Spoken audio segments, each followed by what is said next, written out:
झारखंड के चक्रधरपुर विधानसभा क्षेत्र का क्या है सियासी समीकरण और कौन वहां से इस बार बाजी मारेगा और किसके खाते में ये सीट जाता दिख रहा है। क्या है इस विधानसभा सीट का इतिहास। 1952 से लेकर अब तक यूं रहा है चक्रधरपुर विधानसभा का सफर। 1952 से अब तक 7 बार झारखंड नामधारी दल, 1 बार जनसंघ व 4 बार भाजपा, 2 बार निर्दलीय, एक बार जनता पार्टी व कांग्रेस को सफलता मिली है। दोस्तों नमस्कार, मैं हूं पवन चंचल और आप देखना शुरू कर चुके हैं जन जोश न्यूज़। अगर आप इसे फेसबुक पे देख रहे हैं तो फॉलो कीजिए और यूट्यूब पे देख रहे हैं तो सब्सक्राइब कीजिए। आज़ादी के बाद हुए पहले चुनाव में चक्रधरपुर विधानसभा क्षेत्र से झारखंड पार्टी के सुखदेव मांझी चुने गए थे।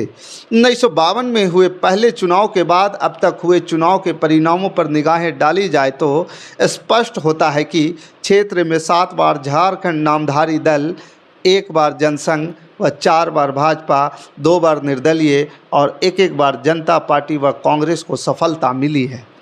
हालांकि 1962 में निर्दलीय प्रत्याशी रुद्र प्रताप सारंगी एवं 1977 में जनता पार्टी के टिकट पर चुनाव जीतने वाले लोग जनसंघ अथवा भाजपा के ही कहे जाते हैं। इस प्रकार चक्रधरपुर विधानसभा क्षेत्र में अब तक भारतीय जनता पार्टी के दबदबे का इतिहास रहा है, जबकि भाजपा को चुनौती झारखंड नामधारी दलों से ही मिलती रही है। क्षेत्र में कांग्रेस सिर्फ 1 बार 1972 में चुनाव जीत सकी है। 1952 में जब विधानसभा के क्षेत्रों की कुल संख्या 330 थी तो चक्रधरपुर को संख्या 320 दी गई थी। 1957 में चक्रधरपुर खरसावां क्षेत्र को यह मिलाकर चक्रधरपुर सामान्य क्षेत्र व चक्रधरपुर अनुसूचित जनजाति आरक्षित क्षेत्र 2 विधायक के लिए चुनाव हुआ। इस वर्ष बिहार विधानसभा निर्वाचन क्षेत्र की कुल संख्या घटाकर 318 कर दी गई और 5 वर्ष बाद 1962 के चुनाव में इसे पुनः खरसावां से अलग कर दिया गया और इस बार क्षेत्र संख्या 292 को सोनुआ सुरक्षित विधानसभा क्षेत्र बना दिया गया और चक्रधरपुर को 293 सामान्य क्षेत्र का दर्जा दिया गया। 1967 के चुनाव में 293 चक्रधरपुर को पुनः अनुसूचित जनजाति के लिए सुरक्षित कर दिया गया। तब से आज तक यह क्षेत्र अनुसूचित जनजाति के लिए सुरक्षित ही है। चक्रधरपुर विधानसभा क्षेत्र के लिए हुए पहले चुनाव में 1952 में झारखंड पार्टी के सुखदेव मांझी विजय हुए। 1957 में चक्रधरपुर सामान्य क्षेत्र से झारखंड पार्टी के श्यामल पसारी एवं चक्रधरपुर अनुसूचित जनजाति सुरक्षित से झारखंड पार्टी के हरिचरण सोय निर्वाचित हुए। 1962 में निर्दलीय प्रत्याशी रुद्र प्रताप सारंगी, 1967 में जनसंघ के उम्मीदवार मझिया मांझी, 1969 में निर्दलीय प्रत्याशी हरिचरण सोय, 1972 में कांग्रेस के थियोडर बोदरा, 1977 में जनता पार्टी के जगन्नाथ बंकीरा, 1980 में झामुमो के देवेंद्र मांझी और 1985 में भाजपा के जगन्नाथ बंकीरा, 1990 में झामुमो के बहादुर उरांव, 1995 में भाजपा के लक्ष्मण गिलुआ और 2000 में भाजपा के चुमनू उरांव और वर्ष 2005 में झामुमो के सुखराम उरांव, वर्ष 2009 में भाजपा के लक्ष्मण गिलुआ विजयी हुए।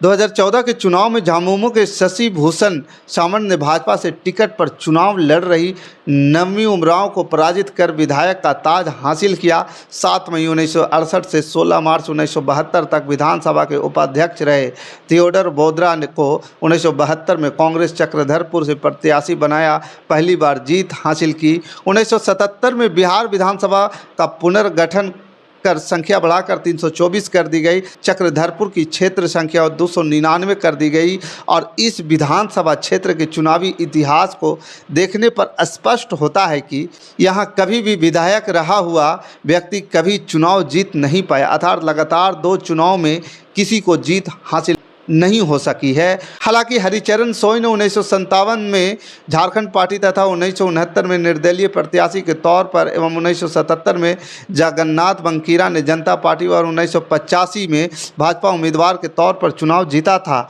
जबकि भाजपा के लक्ष्मण गिलुआ ने 1955 के बाद वर्ष 2009 में सफलता दोहराई, यानी विगत 16 चुनावों में सिर्फ 5 शख्स 2 बार चुनाव जीतने का कारनामा दिखाए। दिखा पाए हैं। लेकिन ध्यान देने योग्य तथ्य यह है कि जहां दूसरी बार अपने पुराने दल के टिकट पर चुनाव नहीं जीता है, वहीं भाजपा के लक्ष्मण गिलुआ को वर्ष 2005 में करारी शिकस्त मिली थी। यानी एंटी इनकम्बेंसी फैक्टर का चक्रधरपुर विधानसभा क्षेत्र में ज़्यादा ही प्रभाव रहता है। बाकी इस खबर के प्रति आपका क्या विचार है, आप हमें कमेंट कर ज़रूर बताइएगा। हमारे साथ बने रहने के लिए धन्यवाद। जय हिंद, जय भारत।